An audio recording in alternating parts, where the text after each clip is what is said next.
the OVP budget. Looking at the data to include automatic appropriations, the increase of the OVP budget is only by 1.3%. I'll just flash the slide. No? So if you count in the increases in inflation, increase in salary, the total increase of the OVP budget is only 1.3%. Kaya ang tawag ko nga dito, bare basic budget for the Office of the Vice President. And let me also commend and express my support to some of the programs of the OVP. One of the programs na alam ko mahalaga sa mga kababayan natin, yung Pagbabago Campaign Project, in which nagbibigay ang OVP ng mga school supplies. No? Simpleng bagay ito, pero sa mga constituents natin, ang school supplies, napakalaking bagay na rin. So to date, meron nang nagbigay na 403,000 na mga school supplies. Another project that I also support is the Pansarap project, or the feeding program for severely wasted students. Alam natin, almost 20% of our students are malnourished. So to date, there are about 16,000 students that were fed by the Pansarap project. Another project that I find notable is the Kalusugan Food Truck, in which the OVP is also helping evacuees, yung mga tinamaan ng mga kababayan natin ng salanta, nasalantang mga kababayan natin. To date, they have already given 6,500 evacuees with feeding program and support. And another program that I find notable, yung RICE program, the Relief for Individuals in Crisis and Emergencies, nagbibigay ng bigas sa mga mahirap nating kababayan. Marami sa ating mga, it's simpleng programa pero napakahalaga dahil marami sa ating mga kababayan, lalo na yung mga nasa malalayong lugar, pumapasok ng eskwelahan ng gutom at hindi sila natututo. To date, 197,000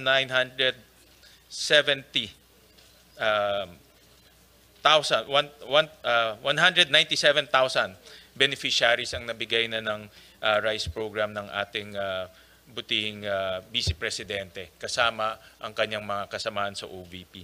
Alam ko marami pang mga programa, pero ito yung mga programa na para sa akin ay may kaugnayan sa edukasyon, at ang edukasyon ay isa sa mga mahalaga na advokasya natin, at ang ating Vice President bilang dating kalihim ng Department of Education, alam niya yung mga pangangailangan ng ating mga mag-aaral at mga estudyante. So I support all of these programs. So with that, we'll open the floor for manifestations. We'll start off with Senator Erwin Tulfo, who was here ahead of time.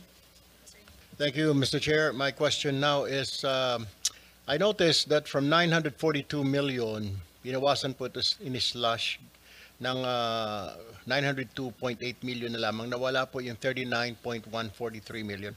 Ang tanong ko po ngayon, Mr. Chair, ano po mga proyekto o programa na maapektuhan po nito, ito pong slash po ng 39.143 million, Mr. Chair?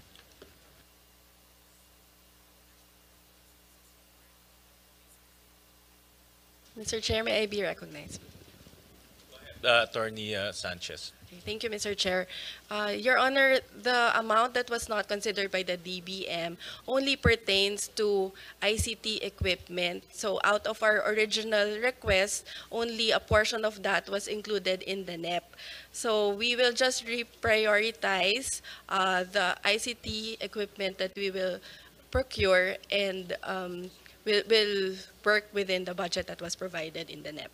So, Mr. Chair, nabawasan po ito para sa ICT po ninyo. So, saan ho na manggagaling ngayon yung kailangan ninyong purchase for this purpose, Mr. Chair?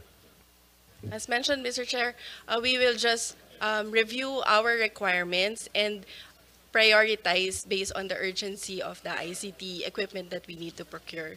So some of the items will have to be deferred or may we may need to forgo some of the items, Mr. Chair. Ano-ano po, Mr. Chair, mga bago existing programs ng OVP na popondohan po ng OVP this year? Kasi I noticed from 744.1 million po na budget ng 2025, you're asking for 902.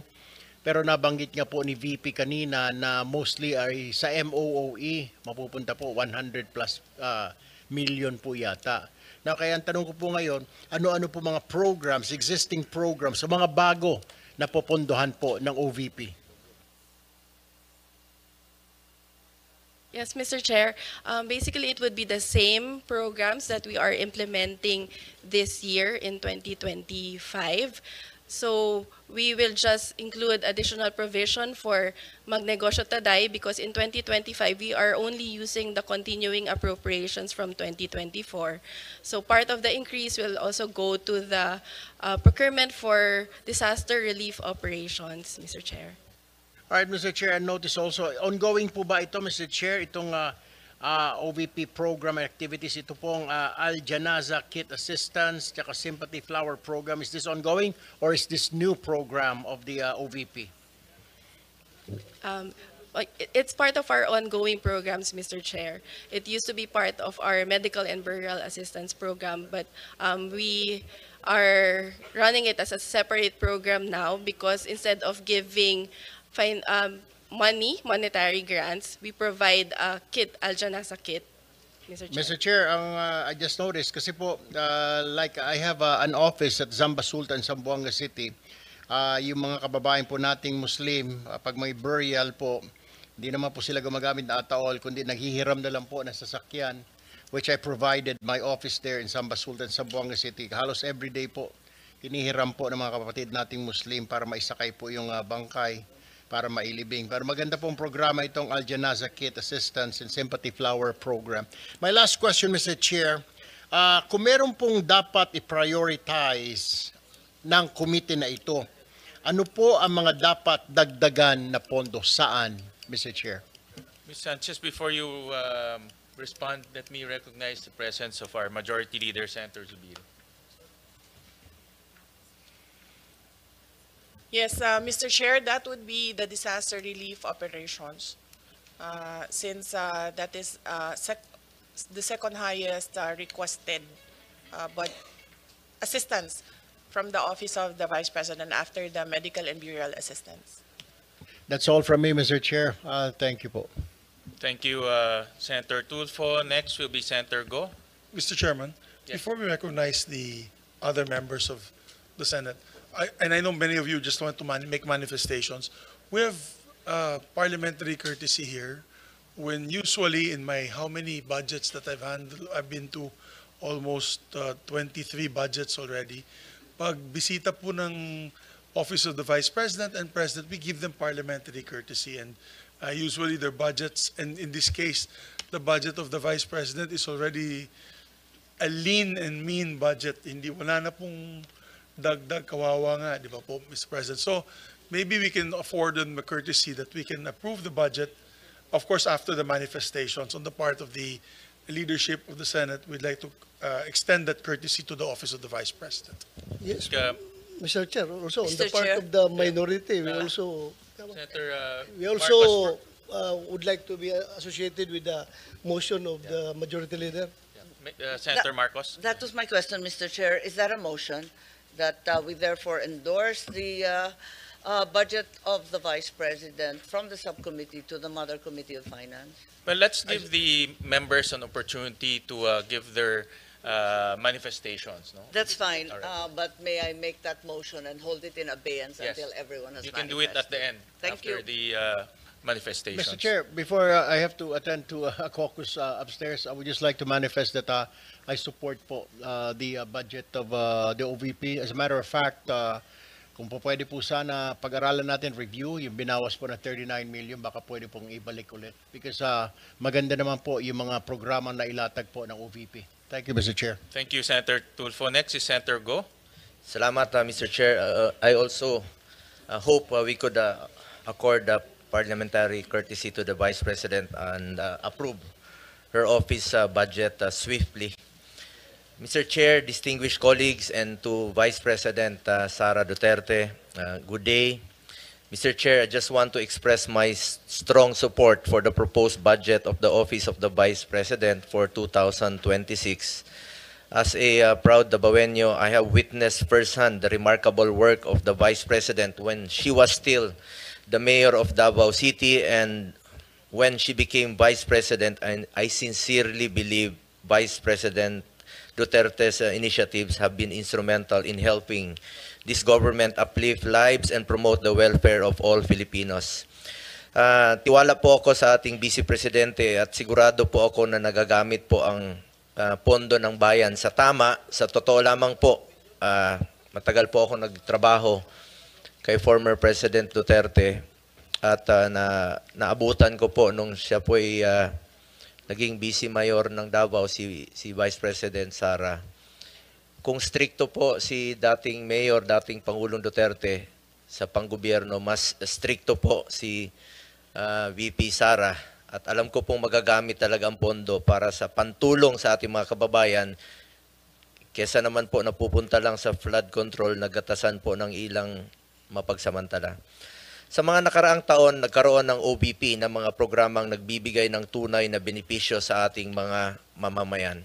From medical assistance to relief operations, educational support, pangkabuhayan programs at libreng sakay among others. Sa totoo lamang po itong libreng sakay ay atin rin po itong sinusuportahan in my own small way po. The Medical and Burial Assistance Program has assisted more than 187,000 beneficiaries when it was still given funding. In 2000, 44,000 to individuals in need. The OBP also has the Libreng Sakay program, which has served over 1 million passengers in Metro Manila, Bacolod, Cebu, and Davao. Ito po yung nabanggit ko kanina na atin pong sinusuportahan. For this year, 2025, we push to restore the funding. For the record lang po, Madam Vice President, meron lang po akong ibabanggitin sa inyo. For this year, ibig sabihin ito po yung last year na budget deliberation. Gusto ko lang po ipakita sa screen yung 2025 NEP ninyo na proposed budget. Sandali lang po, ma'am. Gusto ko lang i-share po sa inyo. 2025.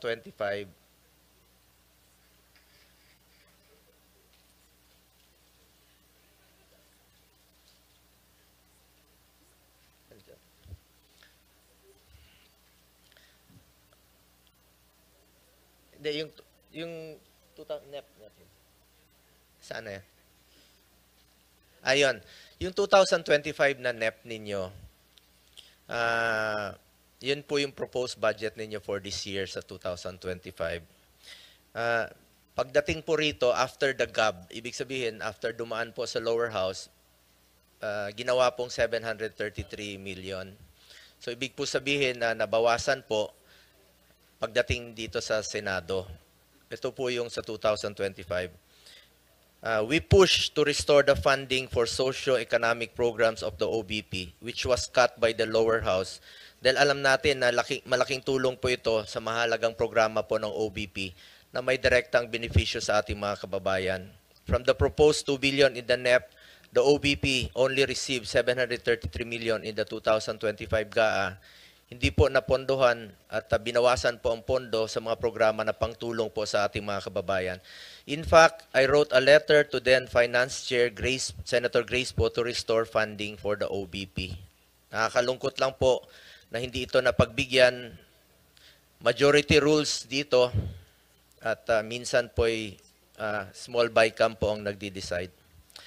Marami po sanang matutulungan ito kung na-approve po itong budget. Ma'am, ayan po yung sulat ko for yung last year po.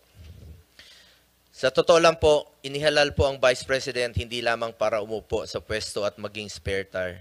Inihalal po siya para maging working Vice President para maglingkod at tumugon sa pangangailangan ng ating mga kababayan. That is why for next year, I urge the Senate to support the budget of the OVP in full. Napakaliit po ng increase. 1% lang po. Pero alam naman natin na marami pong matutulungan. Kung pwede lang po, Mr. Chair, kung allowed po ito, bawasan po ang budget ko sa opisina sa Senado. Kahit konti, ilagay na lang po sa OVP. Mr. Chair, lahat tayo na sa gobyerno, public servants, we are meant to serve the Filipino people.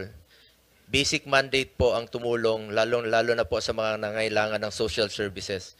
Nakikita ko po yan, mahaba po ang pila sa kanya mga satellite office. We must further empower and help BP's office to respond to the needs of the Filipino people, especially the marginalized sector.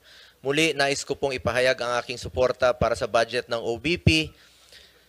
Alang-alang na lang po sa mga kababayan nating mahirap. Let's support her to be a working Vice President. Maraming salamat po. Maraming salamat, Senator Go. Next is Senator Marcos. Yes, karangalan at ligaya ko na makasama sa ibang mga project na ito. Kaya alam ko na talagang magaganda at tulong sa ating mga mamamayan ang ginagawa ng OVP. Bilyon-bilyon ang naririnig nating na hinahatid na tinatawag na basura doon sa flood control. Kung tutuusin, wala pang 1 bilyon ang hinihingi ng OVP. Barya lang po ito, ibigay na po natin, dagdagan pa. At dahil dito, nagmotion na po ako na sana ipasa na natin at i-endorso na sa malaking komite. So, Mr. Chairman, kami. So, there was a motion duly seconded by Senator Amy Marcos. I made that motion earlier. Of course, with the amendment that yung budget daw ni Senator Bongo, idagdag natin sa OVP. Kasi siya na mismo nag-offer, Mr. President. So, you can make that amendment in the budget para madagdagan sila. I so move, Mr. Chairman. Second the motion, Mr. Chairman. Senator Padilla, do you have any manifestation? Before I act on that, I know that you have my manifestation. Maraming salamat po. Sinusundan ko na po ang silambit ni Senator Marcos at si About Senator Zubiri. Yeah, thank you. Senator Estrada, before I act on the motion, Well, first of all, I Second. fully support the budget of the Office of the Vice President. And then I would like to associate myself again with the statement of Senator Bongo. Total naman, meron nagsabi ni isang senador na malaki insertion natin. Ibigay na natin sa Office of the Vice President para maging working Vice President siya. thank you for that manifestation. There's a motion made by our Majority Leader and Senator Marcos, duly seconded by Senator Bato, Senator Padilla, Senator Estrada. Is there any objection? Hearing none, the budget of the Office of the Vice President is now deemed submitted for plenary's consideration. So, congratulations. Thank you very much, Thank you, Madam Vice Mr. President. Chair, and thank you, members of the Senate. Maraming salamat. Thank you.